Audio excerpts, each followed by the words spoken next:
Good morning, folks. Hang on, let me turn on the intricate studio lighting.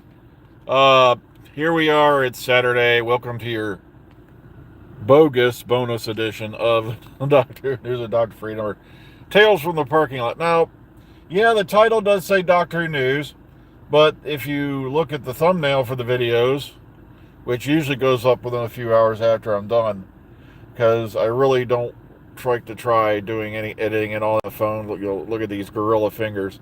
Oh, wait a minute. It's all about me. I gotta stop doing that. It's my ego. I'm just so egotistical. Uh, okay. No, I have not seen The Empire of Death yet. But sadly, I think my prediction's going to come true. Because all I'm hearing on the internet is two words: reset button. And also, I am hearing that Ruby Sunday's big reveal is mediocre. So, like I said, let me see it for myself, then we'll determine.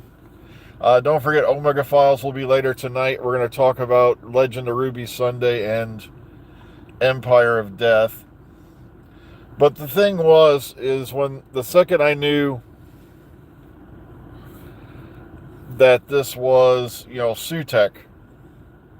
See, it's not like back in the good old days when they had to come up with ways around Sutek's power and get rid of them. No, they'll just come up with a way to magically reset everything. So everything's back to normal. And that's one of the weirdest things it's another thing I can't stand about modern Who, and I really wish they'd stop doing it, is the fact that everything revolves around Earth these days. Every single thing does.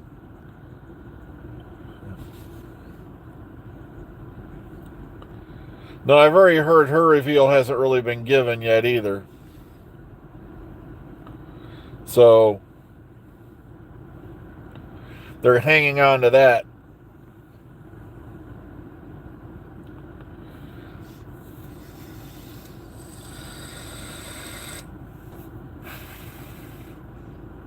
My God. Not only was that stereo annoying, but I can smell the gas being thrown out by that car. I'm not kidding. I wouldn't be the least bit surprised that car was being followed by Just Stop Oil protesters. But okay, speaking of flood, oh my God. I haven't smelt that much gas come out of a car since like my 83 LTD. Well, alright, also I'm hearing that it looks as if they rewrote the ending so that Ruby Sunday is going to show back up again. And like I said, it seems to me like she was, leaving the show and then they decided to just redo some things because they didn't like the way the story was coming out in the media. But I have to watch it myself, then I will render a final judgment. But the reason why I've been doing these titles, as I explained yesterday, is when you've got guys out there with, such intricate podcasts of did it suck? Ugh. Or my other favorite one, people who are threatening to unsubscribe. Like, dude, I've got old channels falling off all the time. It's like I used to have like 5,300 subscribers. If I was really pulling my hair out, going mad over it, I've seen channels that ain't been around 5 minutes who already have their little silver peck on the wall from YouTube. But I'm not going that route. I've been offered in the first couple of years, like over the last 10 or 11 years, I've been offered at least a dozen different partnerships. I've turned them all down because I see how they work. Because I'm not doing this for them. I'm doing this for my sanity and yours.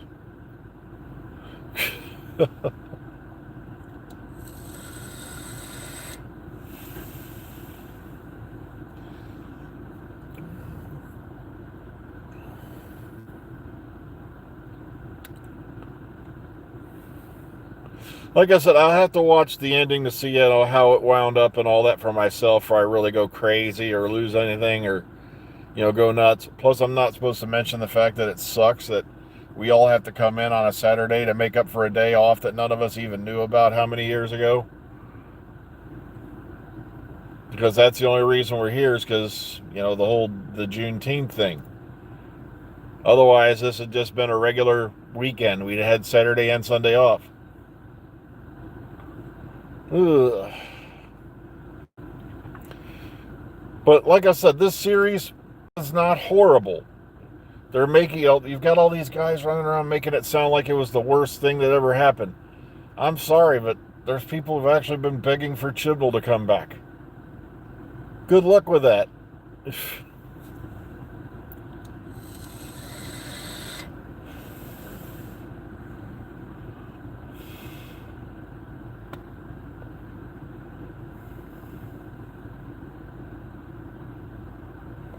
Whenever I think of Chibnall, I keep thinking of the, how many here remember a movie called Legend of Hill House? I keep thinking of Roddy McDowall's little speech in there, or where he tells the one lady, "I'm collecting my money, and I'm never coming within 1,000 miles of this place again for as long as I live." That's what I think about what Chibnall's saying. No.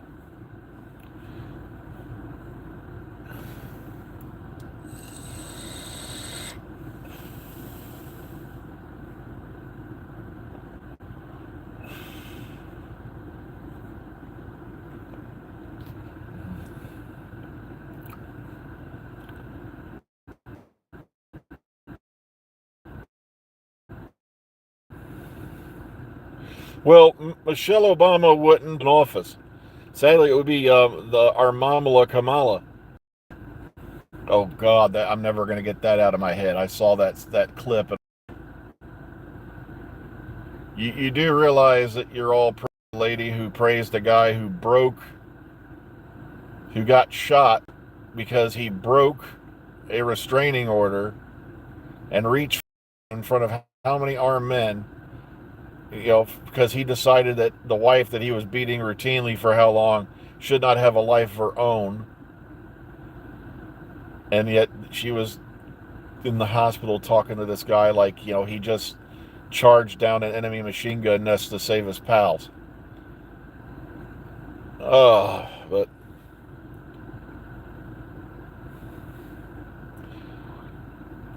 like I said, I've said this in the podcast and over. I was like, over and over.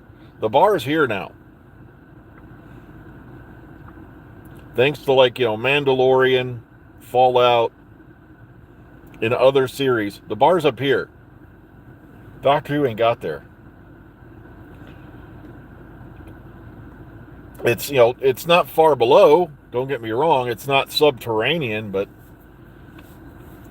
I really think that the cutting episodes was detrimental.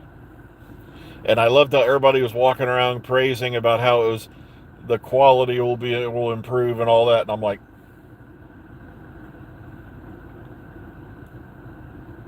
what?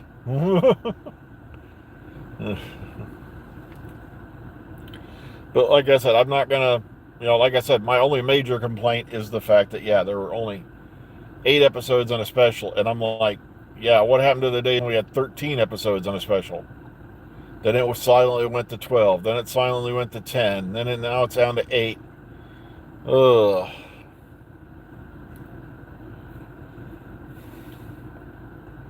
I do not watch House of the Dragon. I have no interest in it.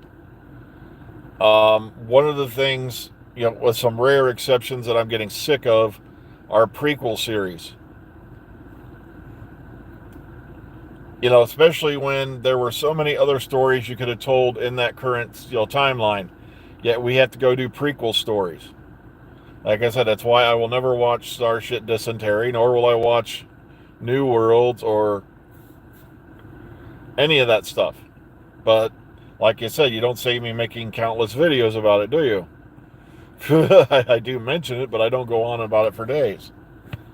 Because I chose not to watch it. And sadly, they fulfilled every one of my predictions right there in the first series. I had a buddy of mine back then when it first came out. I said, the only reason they're placing this at that particular moment in time is because if things start to tank, they're going to roll out the Enterprise with Pike. And then they're going to start going around to all the places the Enterprise has already been and say, oops, we were there first. And yeah, it's supposed to be like how many, like hundreds of years, but it's, I just don't care.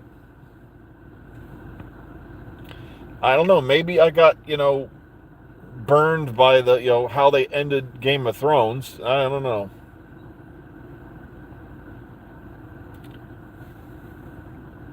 So maybe that's why I've really not wanted to go back to it, because it seemed to me like, they rushed through that last season. And I just have, my heart's not in it. I don't care about the Targaryens. So I'm not going to watch it.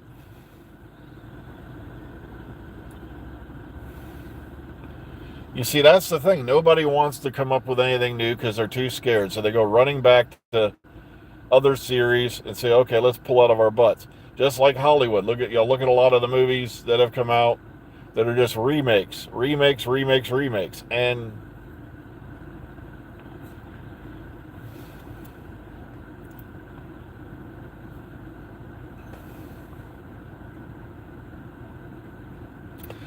I never watched Smallville, so I have no dog in that fight, to be honest with you.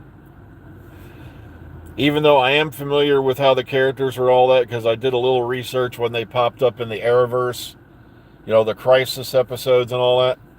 But other than that, I didn't really, fall into it.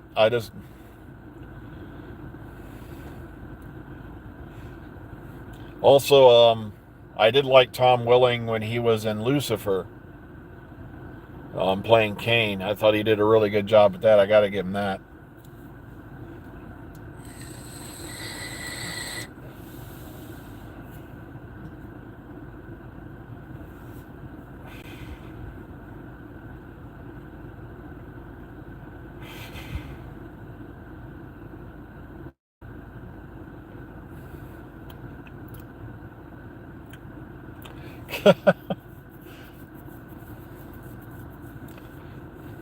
It just seems like everybody's too afraid to, try anything new anymore.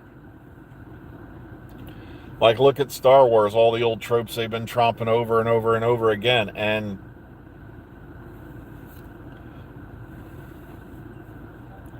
now Mandalorian worked, yeah, but Mandalorian, keep in mind, is technically it was set like 5 or 6 years after Return of the Jedi, which was a big fat timeline that should have been explored more. But no, we had to have the prequels at that moment. And like I said, I still kind of don't forgive George Lucas for not doing the sequels when he had the chance, because the prequels you could have done any damn time. But at the same time, there were good things in the prequels.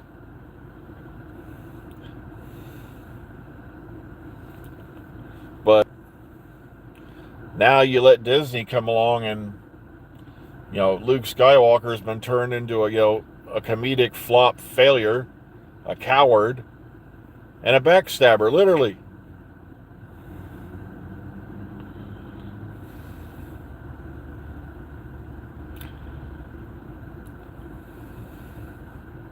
Well, like I said, I just didn't care about Andor. I didn't watch it. Because I don't give a damn. Character dies at the end of Rogue One anyway.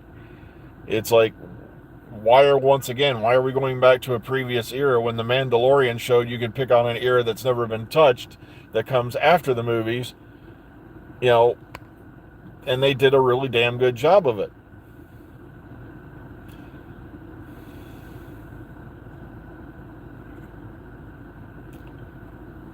And sadly, yeah, they passed the heir to the empire idea over to Isaka Tono, and like I said, Ahsoka had such promise, and then I tried to watch the series and I couldn't.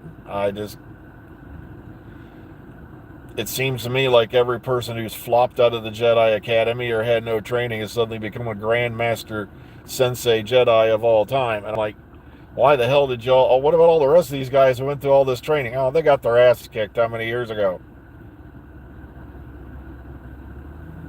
Except for Ben Kenobi, because he was harsh. But then again, he pretty much learned on his own, didn't he?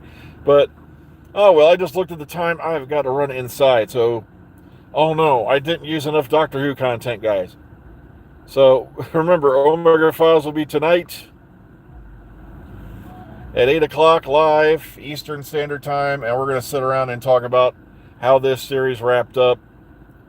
And then, well, we'll see you then. So take care, everyone. Be kind, be calm, be safe. Enjoy the rest of your weekends.